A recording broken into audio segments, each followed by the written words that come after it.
Once upon a time, in a small village, there lived a poor cobbler and his kind wife. The cobbler was a hard-working man who made shoes, but he was so poor that he had only one last piece of leather left. One evening, the cobbler was very sad as he looked at the small piece of leather on his work table. "This is all we have left. If I cannot sell these shoes tomorrow, we will have no money for food," he told his wife. His wife smiled kindly. "Don't worry, dear. Do your best and things will get better," she said.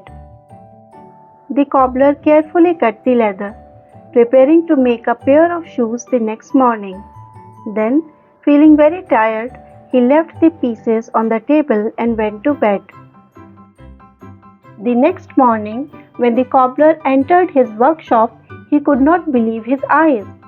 A beautiful pair of shoes was sitting on the table. The stitching was perfect and the leather was polished and shining. Who could have made these shoes? He was amazed. Soon, a rich customer walked by and saw the beautiful shoes in the cobbler's shop.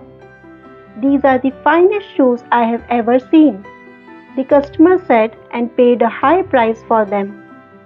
The cobbler was overjoyed. Now he had enough money to buy leather for 2 more pairs of shoes.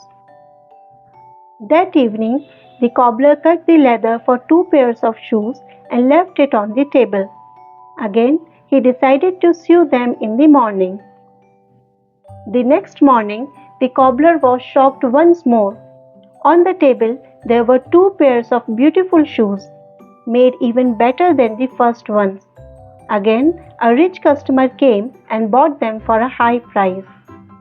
The cobbler now had enough money to buy more leather. Night after night, the same thing happened. The cobbler cut the leather in the evening, and by morning he found beautiful finished shoes waiting for him. His shop became famous, and many people came to buy shoes from him. Soon, the cobbler and his wife were no longer poor. One night, the cobbler and his wife decided to find out who was helping them.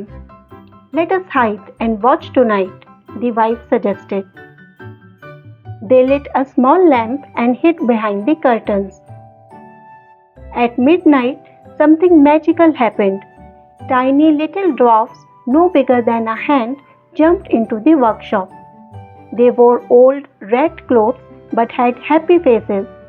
They worked quickly and skillfully, stitching and polishing the shoes. In just a short time, they finished everything and disappeared into the night. The wife looked at the dwarf's old clothes and said, "These kind little creatures have helped us so much. We should make something for them in return." The cobbler agreed, so his wife made tiny clothes, warm coats, and little shoes for the dwarfs. The cobbler made fine little belts and hats. They placed the tiny clothes on the table that night instead of leather. At midnight, the dwarfs arrived as usual. When they saw the tiny clothes, their faces lit up with joy. They quickly put them on, danced around happily, and sang with excitement. Then they disappeared into the night, never to return. From that night on, the cobbler never saw the dwarfs again. But he continued to make shoes with great care, and because of the fame and fortune the dwarfs had brought him, he and his wife lived happily ever after. Moral of the story: kindness and gratitude bring happiness and prosperity. Helping others can lead to great rewards.